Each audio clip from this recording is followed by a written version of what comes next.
welcome to our fifth lesson together. In this week's lesson we'll be learning all about secondary chords or triads, how they're used and why they're used to add interesting variation and harmonies. So stick around, I hope you enjoy the lesson.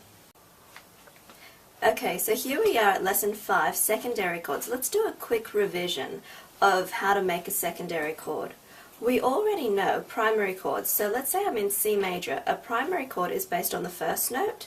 So C major, the first note is C, and then I make a chord. So I take my third and my fifth finger onto E and G. So that's my tonic chord.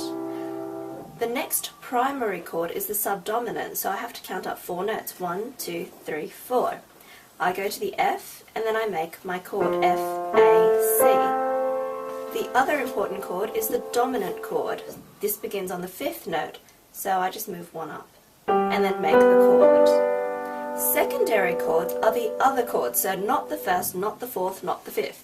So it's going to begin on the 2nd note of the scale. This is called the supertonic. So the supertonic takes D in C major, the F and the A. So in C major, this is my supertonic. The next secondary chord that we use is called the mediant. So this is on the 3rd note. So from D, we come up to E, and then we play the chord. We have 2 more secondary chords, the 6th and the 7th. So remember, number 1 was primary, secondary, secondary, primary, secondary. My 6th note here is a secondary. From A, we play C and E. So you can see already that this is not just the secondary chord of the 6th in C major, it is also the A minor scale. So again, we're looking at keys within keys. This is my 6th. My 7th is also a secondary chord, so I'm going to move up to the B and then make the chord. This is called the leading note chord, and then I've got the tonic. So have a look on the sheet. We'll go through them together. Tonic, supertonic, mediant, subdominant, dominant, submediant, leading note, and tonic, again, or the upper tonic. Now these chords are shown by Roman numerals. So if you have a look on guitar music or sometimes even other different kinds of scores, you won't always see letters, you'll see Roman numerals, and these represent the different chords. So let's say I'm in G major, and they want me to play the 4th. So from G, I have to count up 4 notes. G, A, B, C, and then this is my 4th chord, C, E, G. So again, we can see G major, the 4th chord is C, E, G, which means this chord is not just C major, it's also the subdominant of G. So think of chords within chords within chords. It does get a little confusing sometimes. So the trick to using a secondary chord is to look very closely at the melody line. We don't use secondary chords usually on the first beat of the bar.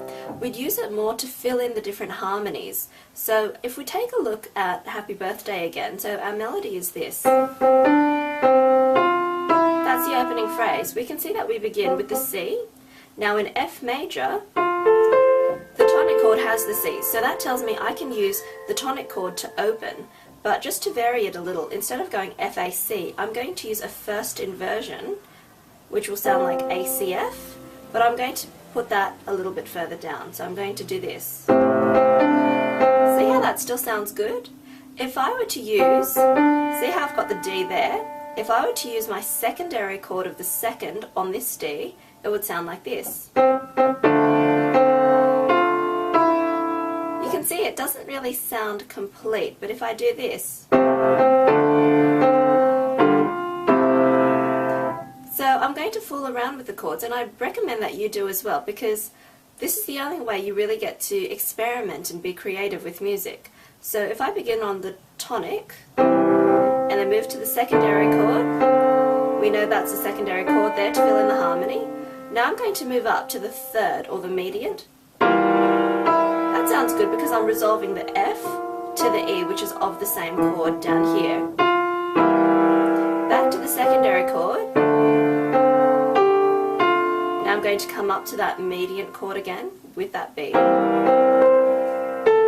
Now go down to the secondary chord. Now for the sake of this, I'm going to use an inverted chord. So I'm going to use D, F and B flat.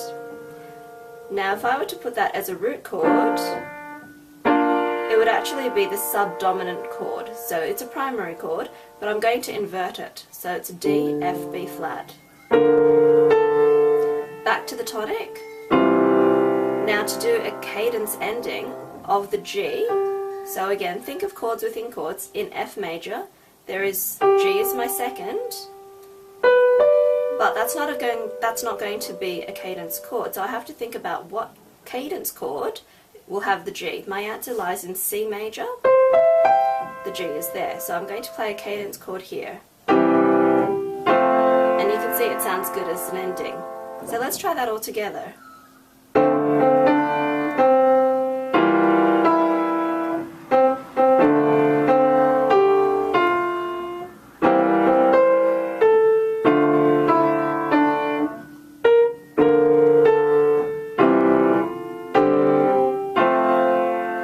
And that's how to use chords to fill up or to create variety for a melodic line. So if you actually have a look at most music, pick out the melody lines and listen very closely. Where does the melody sound strongest and which parts are more important and which parts are more of a filler? So if you wanted to improvise this, you could actually do it in a broken chord pattern or in a waltz pattern, which would sound like this.